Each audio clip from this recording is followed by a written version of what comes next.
Армысыздар, құрметті қазақ елі, Ермек Албан, қазақтың биі. Мына үндеуімді бұрынғы Нұр Отан партиясы, қазіргі Аманат партиясына жолдап отырмын. Құрметті аға бауырлар, 1999 жылы бірінші президенттің қалауымен Нұр Отан партиясы ашылып, одан кейін қазір Аманат партиясы деп аталып жүрсіздер. Мына әлеуметтік желіден қарап отырмын, 835 мың мүше бар екен қазіргі таңда Аманат партиясында. Одан мәжіліс парламентінде 98 орынның 62 орын сол Аманат партиясында, областной маслихаттар 489 орынның 399 орны, және де райондарда 2757 орынның 2286-сы сол Аманат партиясының өкілдері депутат болып отыр. Және де енді ашығын айтсақ, Қазақстанда бүткіл биліктің бәрін, әр саланың бәрін өздеріңіз бақылап, қолдарыңызда ұстап отырсыздар. Енді осы 30 жылдық тәуелсіздікті алатын болсақ, енді бүткіл қазақ білет қалай болған. Қазақстан ешқандай қарызсыз тәуелсіздігімізді алдық.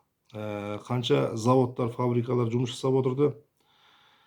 Қазіргі таңда сол колхоз, совхоздар бізде таратылып, ауылдың азаматтар көбісі жұмыссыз қалып, көбісі қалаға келіп, жалдамалы пәтерге тұрып, кредиттерге кіріп, қазіргі таңда 90% қазақ басында кредиті бар.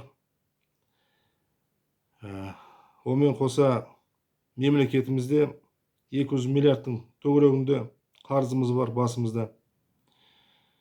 Бүткіл завод, фабрикалар жабылды, өндіріп отқан ештемеміз жоқ. Бүткіл қазақтың байлығы талан-таражға кетіп, қазіргі таңда көршілес мемлекеттер және де мықты кланның азаматтары қызығын көріп отыр қазіргі таңда. Соның бәрі енді сіздердің басқаруларыңызбен осы жағдайға келіп отырмыз. Енді осы жағдайдың арқасында елім жерім деген мықты қазақтар сотталып, атылып, шетелге қашып кетті. Аузын ашып, ақиқат айтып шыққан қазақтың бәрін қамап жатсыздар. Мықты кәсіпкерлер де шетелге кетті. Кәсіп ашам, кәсіп жасайым деген азаматтар Қазақстанда қазіргі таңда аз. Енді өздеріңіз білесіздер, басында мықты кәсіпкерлердің бәрін сол бір семьяға көбісі жұмыс жасады, соларға тәуелді болды.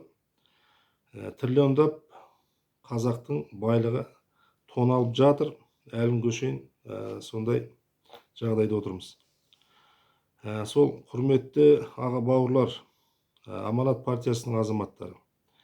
Аманат деген сөзінің өзіне де жақсы түсінсеңіздер, бүткіл елдің, халықтың аманатын қазір сіздер мойындарыңызға жүктеп алып отырсыздар. Сонау атам заманнан алатын болсақ, сақ дәуірінен ғұндар бар, Шыңғысхан, қанша хандарымыз, қанша батырларымыз, билеріміз, қазақтың мықты азаматтары осы ел жер үшін өмірін қиып, осы күнге шейін алып келіп, аманатпен біздің қолымызға өткізіп отыр. Сол аманатты қазіргі таңда сіздер арқалап отырсыздар. Енді мына жағдаймен жүре беретін болсақ, көршілес мемлекеттің құлы болып, ертеңгі күні соларға тәуелді болып отыратын сияқтымыз мына түрлерімізбен. Енді осы 30 жылдың ішінде біздің жеткен жетістігіміз, завод, фабрикалардың бәрін тоқтатып, сол көктайшықтен арғатай асып кете алмадық. Өте қиын жағдай, ажырасу өте көп. Ажырасудың көбісі сол жетіспегеннің арқасында 50%-дай отбасылар ажырасып жатыр. Түрме толған қазақ. Кредиттерін төлей алмай өліп жатқан азаматтар да бар. 25 мыңдай жетімдер шетелге сатылып кетті деп официально статистика солай әлеуметтік жерден көріп отырмыз. Сіздер енді Нұр Отан Аманат партиясы Жаңа Санжар Боқаев бауырымыз айтқандай 600 миллион теңге айына алып отырсыздар. Мәжіліс парламенттеріне депутаттарына 92 миллион теңге жылына бөлініп отыр екен. Енді біздің естігеніміз бойынша. Сонша ақшаны алып отырып, сіздер халыққа ешқандай пайдаларыңыз тигізіп отқан жоқсыздар. Осы күнге шейін халықтың мәселесін шешіп, бір аманат партиясы бір жерде жүгіріп жүр деген естімедік. Өз басым көрген жоқпын, бір аманат партиясының азаматтары бірдеме шешіп жатыр деп. Сіздер өздеріңіз сол парламентте өздеріңіздің Нұрландия деген мемлекеттеріңізді құрып алып, халықтың байлығын, қызығын өздеріңіз ғана көріп отырсыздар қазіргі таңда. Қазіргі таңда бүткіл байлығымыздан айырылып, ешкім үлесін алып отқан жоқ. Салықпен қысып жатсыздар, штрафтармен қысып жатсыздар. Бұның бәрі ертең күні үлкен көтеріліске алып келеді, құрметті аға бауырлар. Мына 1 қаңтар бірінші көтеріліс болатын кезде 3 ай бұрын дабыл қаққан. Халықтың наразылығы көтеріліп, момын қазақтың ашуына сақтасын дейді. Момынның ашуына сақтасын дейді. Қазақ момын халық болсақ та, бірақ бір ашулансақ тоқтамаймыз. Сол қаңтар кезінде площадьта жүрдік. Бір сөйлесетін адам таппадық өкімет саласының азаматын. Әкімшілікке де хабарластық, неше түрлі силовой структураның азаматтарына да хабарластық. Бір адам жіберсеңіздер, халықтың мәселесін айтып, халықты тарқатып, тонау, ұрлау, мына адамның қырылуына тоқтату жасар едік, сол жақта жүрген белсенділер. Бірақ ешқандай аманат партиясында және силовой структураның азаматтарын таба алмай қалдық. Сөйлесетін адам жоқ. Қазіргі таңда да осы мына ішкі саясаттың азаматтарына да айтып жатырмыз. Халықпен байланыс жасайтын өкімет саласының азаматтарымен бір дөңгелек үстел құрайық. Сол жерде халықтың мәселесін айтып бірге шешейік. Ал енді өздеріңіздің құрып қойған жүйелеріңіз, өздеріңіздің жаңағы қағаздан дейміз ғой, бір-біріңізге жоғарыдан бастап аяқ жаққа шейін қағаз түрінде бәрі жақсы, бәрі керемет деп бір-біріңізге өткізіп, өздеріңіз WhatsApp топтар, өздеріңіздің чаттарыңыз бар, әлеуметтік желі арқылы бір-біріңізге өте керемет, жақсы деп бір-біріңізге ғана көрсетіп отырсыздар. Ол халық ондай іс көріп отқан жоқ. Көптеп аналар хабарласады. Жалғыз басты аналар, балалар көп, ішетін тамақтары жоқ. Пәтерге төлейтін ақшалары жоқ. Ондай мыңдаған аналар Қазақстан бойы өте көп. Мәселе деген бастан асып жатыр. Шешіліп жатқан мәселе жоқ. Жылда су басады, жолдардың бәрі ойқы-шойқы. Түрлеріңізбен алысқа бармайсыздар, құрметті аға бауырлар. 2 қаңтар болатын болса, ең бірінші халық, ашулы халық, ең бірінші сіздерден бастайды. Енді аяушылық болмайды, ешкімді аямайды. Ешқайда қашып құтыламайсыздар.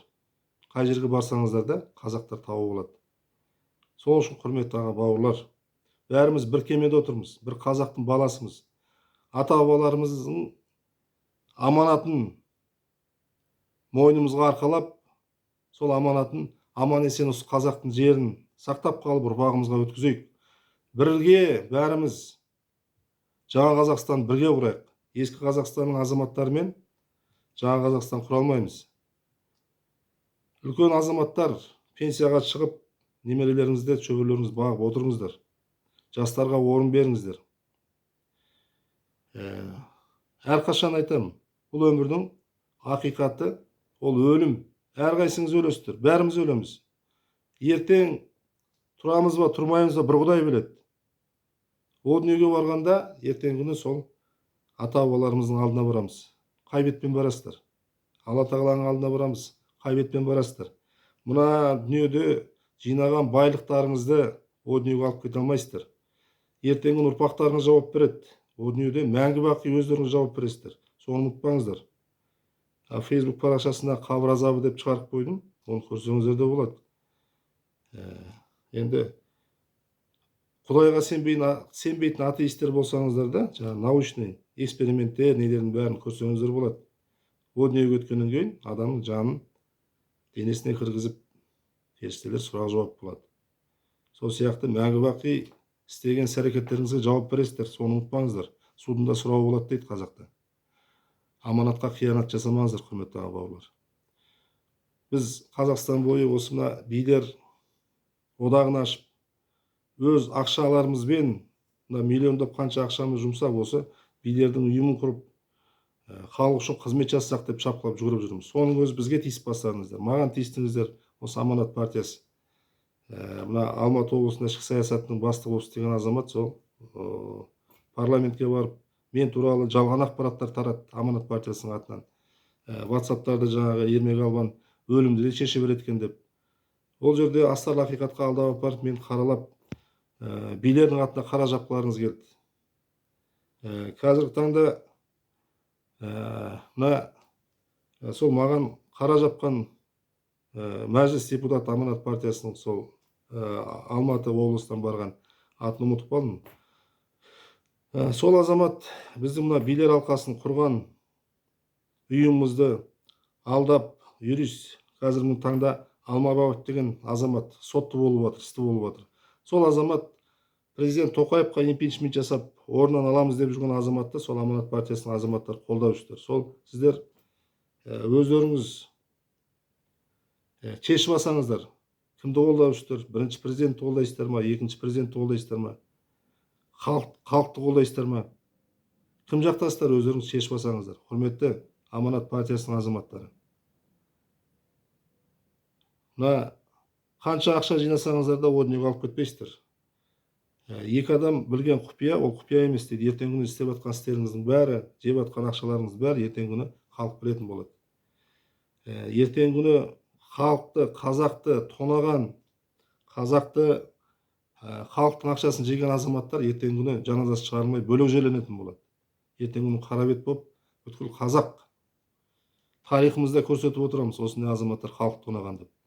Сол үшін күнә жасамайтын адам жоқ, бәріміз күнә жасаймыз. Жасаған күнәларыңызды бүгіннен бастап түзеңіздер. Ана шетелге кеткен, тыққан миллиардтаған ақшаларыңызды Қазақстанға қайтарыңыздар. Халықтың қарызын жабайық, завод, фабрикалар ашайық. Халық үшін бірге қызмет жасайық, құрметті аға бауырлар. Айта берсем, әңгіме көп.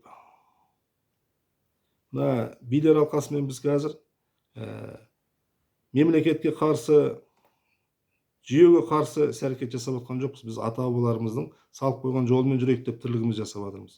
Соның өзімен 9 рет құжатын өткіздім, 9 рет өткізбей тіркетпей отырсыздар. Ол енді, құрметті аға бауырлар, біз құжатымызды тіркетсек, ертең күні бәріңізбен бірігіп отырып, жемқорлықпен күресеміз. Халықтың дұрыс жолға түсуіне, ата-баба жолымызбен жүруіне бірге атсалысуға біз, бірге жұмыс жасауға біз дайынбыз. Сол үшін құрметті қазақтар, қазақ деген тудың астына біргейік. Жемқорлық тоқтатайық. Қазақтың тоналып жатқан байлығын қайтарып, әр қазақ үлесін алсын. Әр қазақта 10 сотық жер болсын. Әр қазақтың үйі болсын. Көп балалы аналарға 100 мың, 200 мыңнан ай сайын ақша беріңіздер. Ажырасуда тоқтайды, өлімде тоқтайды, көптеген жаман әрекеттер тоқтайды. Неше түрлі схемалар бар жаңағы, жоғары жақта жасалып отқан. Сол схемалар арқылы қазақтың қазір ақшалар тоналып жатыр. Халыққа тиіп жатқан жоқ ақшаның бәрі. Сол үшін құрметті аға бауырлар, сіздерге Аманат партиясы, сіздерге тағы да айтамын. Халықпен бірге болып, жаңа Қазақстан құруға бәріміз бірге атсалысайық. Қазір қазақта екі жол тұр. Бірінші жол 2 қаңтар, ол кез келген уақытта болуы мүмкін. Кез келген шара, неше түрлі провокациялық әрекеттер арқылы бір-ақ күнде қазақ көтеріліп кетуі мүмкін. Сол кезде кірерге тесік таппай қаласыздар, құрметті аға бауырлар.